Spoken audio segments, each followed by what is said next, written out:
नमस्कार शेतकरी मित्रांनो, अतिवृष्टी नुकसान भरपाई जी शेतकऱ्यांना दिवाळीच्या अगोदर देऊ असं सरकारनं सांगितलं होतं. मात्र याद्यांची कामं करणं नाही झाली किंवा पंचनामे करणं नाही झाले आणि त्यामुळे दिवाळीपूर्वी सरकारनं जे मदत द्यायचं ठरवलं होतं मात्र ती सरकार देऊ शकलेलं नाही. आणि आता दिवाळीच्या नंतर बऱ्याचशा जिल्ह्यामध्ये शेतकऱ्यांच्या खात्यावर ही अनुदानाची रक्कम जमा होत आहे. आता त्यामध्ये काही शेतकऱ्यांनी ॲग्रिस्टॅकचे फार्मर डिजिटल ID काढलेले नसल्यामुळे अशा शेतकऱ्यांना ई-KYC करणं बंधनकारक आहे. आणि त्यामध्ये आज आपण जळगाव जिल्ह्यामध्ये किती नुकसान भरपाई मिळालेली आहे, त्यामध्ये किती तालुके बाधित आहेत, नेमकी नुकसान भरपाई किती, वाटप किती झालेली आहे आणि ज्या शेतकऱ्यांच्या खात्यामध्ये ही नुकसान भरपाई आलेली नाही तर त्यांना काय करावं लागणार आहे याबद्दलची सविस्तर माहिती आपण बघणार आहोत. मात्र तत्पूर्वी शेतकरी मित्रांनो, तुम्हाला एक विनंती आहे की तुम्ही जर आपल्या चॅनलवर नवीन असाल तर चॅनलला सबस्क्राईब करा, कारण आपण शेतकऱ्यांविषयी महत्त्वाची माहिती, शेतकऱ्यांच्या फायद्याची माहिती आपल्या या चॅनलच्या माध्यमातून आणण्याचा प्रयत्न करत असतो. त्यामुळे जर तुम्ही आणखी आपलं चॅनल सबस्क्राईब केलं नसेल तर सबस्क्राईब करा, लाईक करा आणि आपल्या इतरही शेतकरी बांधवांना ही माहिती शेअर करायला विसरू नका. तर शेतकरी मित्रांनो, जळगाव जिल्ह्यामध्ये जे नुकसान झालं होतं त्यामध्ये जिल्हा प्रशासनाकडे 3,25,359 नुकसानग्रस्त शेतकऱ्यांसाठी 299 कोटी 94 लाख रुपये निधी हा प्राप्त झाला आहे. आतापर्यंत जवळपास 57% अनुदान शेतकऱ्यांच्या खात्यावर DBT द्वारे वितरित करण्यात आले. आता त्यामध्ये ज्या शेतकऱ्यांच्या खात्यावर आलेलं असेल आणि शासनानं जसं सांगितलं होतं की 18,500 रुपये म्हणजे 8,500 रुपये नुकसान भरपाई आणि रब्बीसाठी मदत म्हणून 10,000 रुपये, तर ते तुमच्या खात्यावर किती आलेलं आहे नक्कीच कमेंट करा. आता शासनाने वेळोवेळी यासाठी आवाहन केलेलं आहे, जे कोणते शेतकरी ज्यांच्या खात्यावर आलेलं नाही अशा शेतकऱ्यांसाठी, तर त्यामध्ये जवळपास 1,87,706 शेतकऱ्यांनी ई-KYC केलेली नाही. म्हणजेच त्यांनी एखाद्या वेळेस फार्मर डिजिटल ID काढलेले नसतील किंवा त्यांच्या ज्या बँकेत हे अनुदान येणार आहे आधारशी जे खातं लिंक आहे त्या खात्याची ई-KYC केलेली नसेल अशा शेतकऱ्यांनी ई-KYC करणं गरजेचं आहे.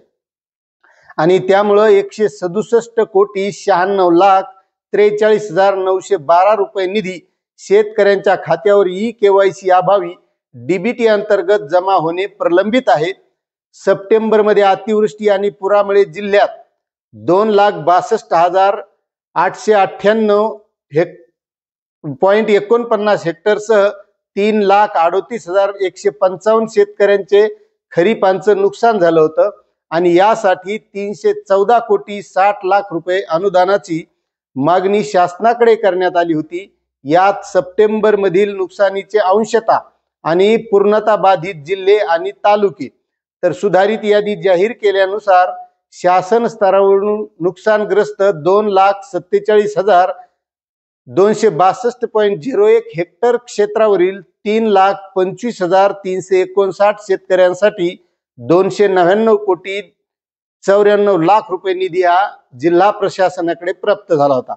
आता यामध्ये बरेचसे शेतकरी असे आहेत की त्यांनी ॲग्रिस्टॅकचा फार्मर ID काढलेला नाही. आता काही शेतकऱ्यांना असं वाटू शकतं की आपण ॲग्रिस्टॅकचा फार्मर ID काढलेला आहे, मात्र त्या शेतकऱ्यांना सांगू इच्छितो की तुमचे जर 4 गट असतील तर फार्मर IDशी तुमचे 2च गट कनेक्ट झालेले असतील आणि बाकीचे 2 गट नसतील तर तुम्हाला ते गट त्यामध्ये ॲड करावे लागतील आणि त्यासाठी तुम्हाला तलाठी किंवा मंडळ अधिकारी यांना भेटावं लागेल. आणि हे तुमचे जे गट कनेक्ट नसतील पूर्ण, म्हणजे असं बऱ्याच शेतकऱ्यांचं झालेलं आहे की ज्यांचे 4-5 गट आहेत त्यांचे 2 किंवा 3 गट फार्मर IDशी कनेक्ट आहेत आणि काही गट कनेक्ट नाहीत. मग त्या गटाची जर नुकसान भरपाई मिळवायची असेल तर आपल्याला तो फार्मर IDशी कनेक्ट करणं गरजेचं आहे किंवा त्याची ई-KYC करणं गरजेचं आहे. आता त्यामध्ये मदतीचे दर आणि निकष निश्चित करणारा शासन निर्णय जाहीर झाला. यात अंशतः आणि बाधित पूर्णतः असे वर्गीकरण करण्यात आले असून ज्या शेतकऱ्यांच्या ॲग्रिस्टॅक फार्मर ID नोंदणी आहे अशा शेतकऱ्यांना ई-KYC सवलत अजून सप्टेंबर मध्ये असून सप्टेंबर मधील नुकसान भरपाई मदत मिळणे सुलभ होणार आहे। आणि शेतकरी मित्रांनो, बऱ्याच जणांचे प्रॉब्लेम हेच आहेत, फार्मर आयडी काढलाय मात्र त्यासोबत आपला गट कनेक्ट आहे का नाही हे महत्वाचं आहे। त्यामुळे ते सुद्धा तुम्हाला ॲग्रीस्टॅकच्या पोर्टलवर जाऊन पाहणं गरजेचं आहे किंवा महाडीबीटीच्या पोर्टलवर जायचं, तिथं फार्मर आयडी टाकून मग तुम्ही त्याद्वारे सुद्धा बघू शकता की तुमचे किती गट फार्मर आयडीशी कनेक्ट आहेत। त्यामुळे ती माहिती तुम्ही बघून घ्यायची।